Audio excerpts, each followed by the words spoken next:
Assalamualaikum warahmatullahi wabarakatuh. Selamat pagi anak-anak. Hari ini kita akan belajar materi kelas 4 tema 2 selalu berhemat energi, subtema 1 sumber energi, pembelajaran 1. Anak-anak, energi sangat penting bagi kehidupan kita.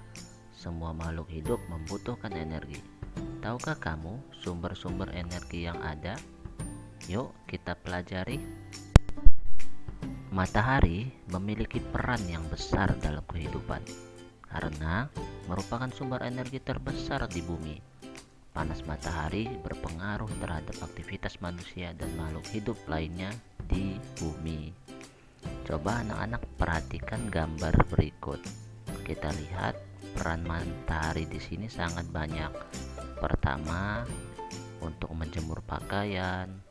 Kedua, untuk kita berjemur, dan selanjutnya juga sebagai sumber energi bagi tumbuhan untuk melakukan fotosintesis.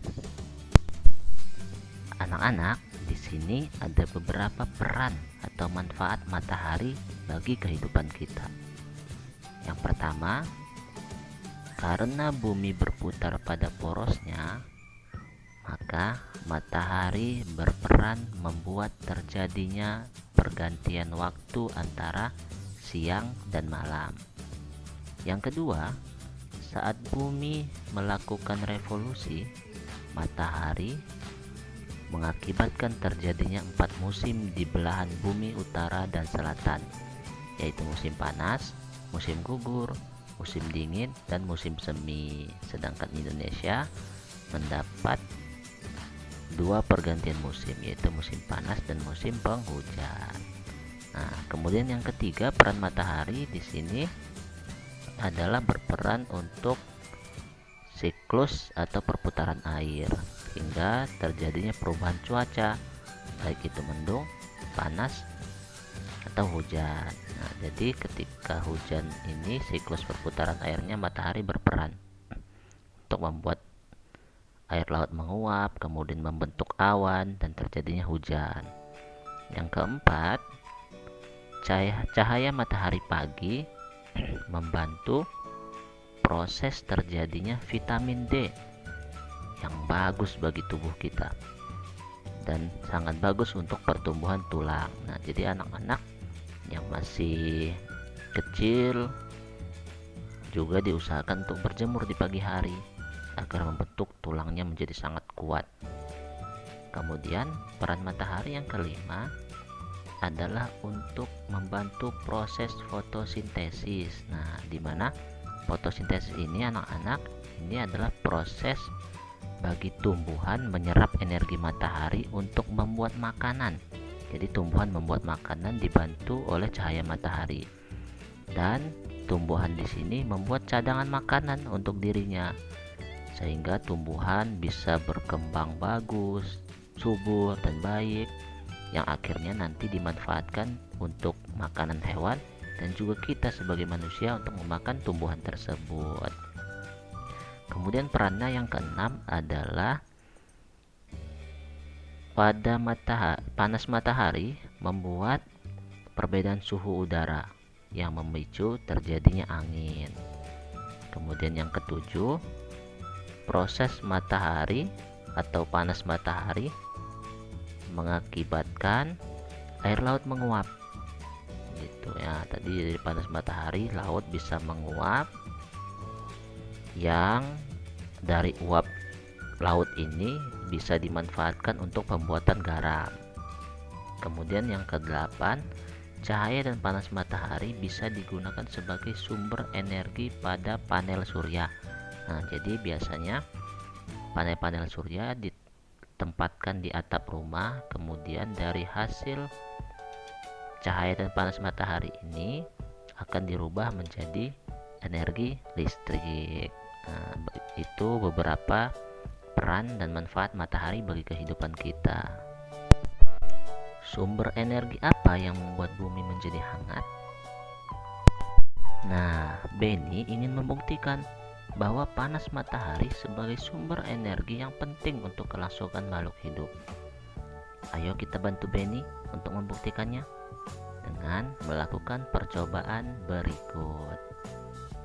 Yang pertama, basahi 2 helai sapu tangan atau kain ya, anak-anak bisa apapun. Kemudian 2 lembar tisu dan 2 lembar kertas. Kemudian jemurlah sehelai sapu tangan atau kain tadi, selembar tisu dan selembar kertas di tempat panas. Sedangkan sisanya yang tadi tidak kita jemur, letakkan di tempat teduh atau tidak terkena panas matahari. Kemudian yang terakhir, amati, lihat, teliti. Kemudian tulis perubahan yang terjadi pada benda-benda tadi. Setelah 15 menit, 30 menit, 60 menit, apa yang terjadi? Kira-kira beda tidak proses terjadinya pengeringan pada benda-benda yang tadi dengan benda yang dijemur langsung dengan matahari dengan yang tidak terkena matahari. Kisah Ali si biji energi. Aku Ali si biji energi. Aku menanam biji-biji energi di sebuah ladang yang luas di peternakanku. Saat matahari bersinar, ada energi pada cahaya matahari. Cahaya matahari membantu biji-bijiku tumbuh menjadi tanaman-tanaman yang tinggi. Tanaman-tanamanku menyimpan energi itu di dalam akar, batang, daun, dan butiran biji yang baru. Dengan segera, aku akan tumbuh tinggi dengan daun-daun yang lebar dan biji-biji yang baru. Kamu bisa memasak dan memakan aku supaya aku memiliki energi.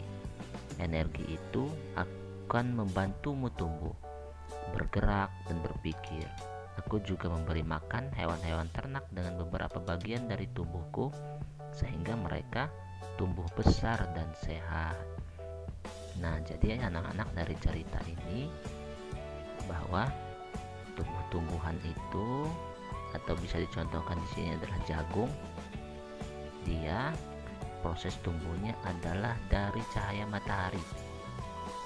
Kemudian dia membentuk cadangan makanannya, akhirnya dia tumbuh tinggi dan membentuk atau menumbuhkan biji-bijian.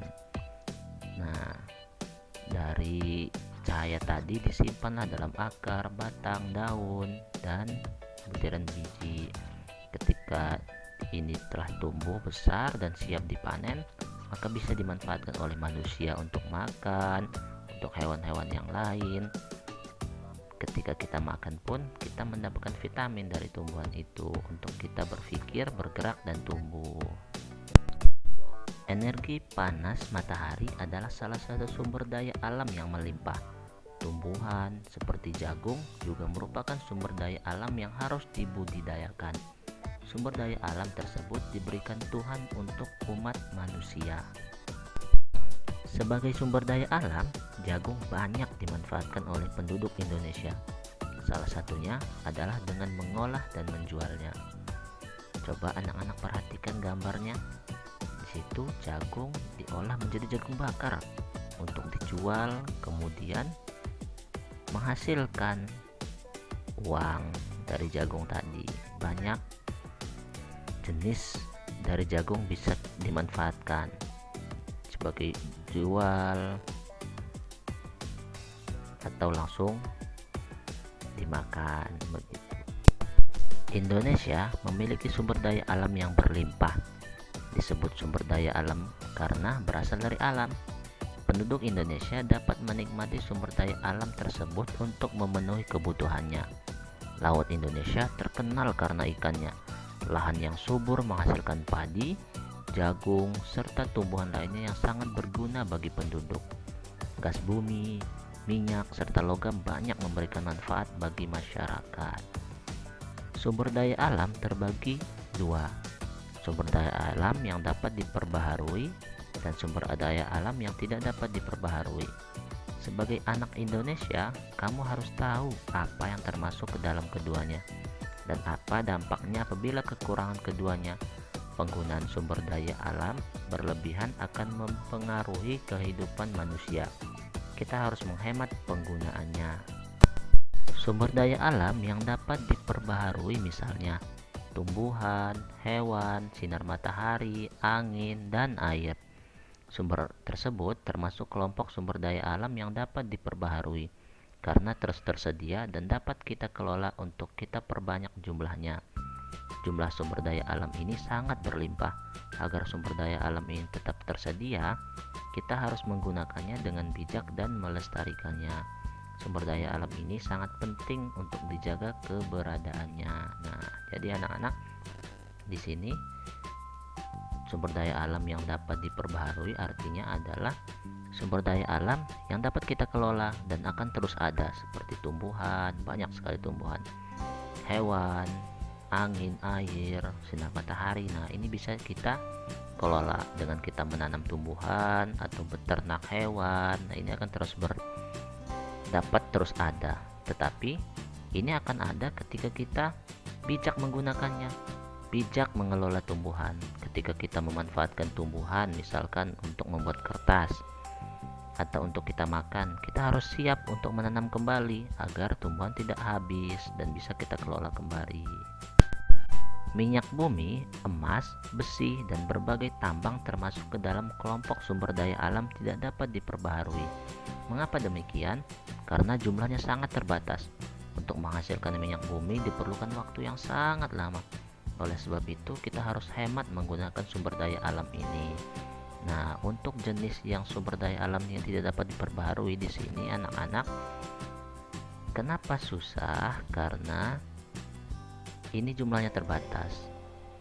Jikapun bisa, ini akan memakan waktu puluhan tahun sampai ratusan tahun. Contohnya, minyak bumi yang diperoleh dari hasil fosil-fosil atau tulang-tulang dari hewan-hewan purba yang telah lama terkubur dalam tanah, kemudian diambil, seperti batu bara. Ketika sudah habis, maka sudah tidak akan bisa dihasilkan kembali. Kita tidak bisa menanamnya, kita tidak bisa beternaknya, tetapi ini dihasilkan sendiri oleh alam dengan proses yang sangat lama, puluhan tahun, ratusan tahun. Nah, agar ini bisa kita manfaatkan dengan bijak adalah dengan kita menghematnya, menggunakan sumber daya alam yang tidak dapat diperbaharui ini dengan berbagai cara, seperti menghemat penggunaan, kemudian memanfaatkan sumber daya alam yang lain atau jenis sumber energi yang lain, begitu. Alhamdulillah, selesai video pembelajaran kita kali ini. Kita bertemu kembali pada video pembelajaran selanjutnya. Wassalamualaikum warahmatullahi wabarakatuh.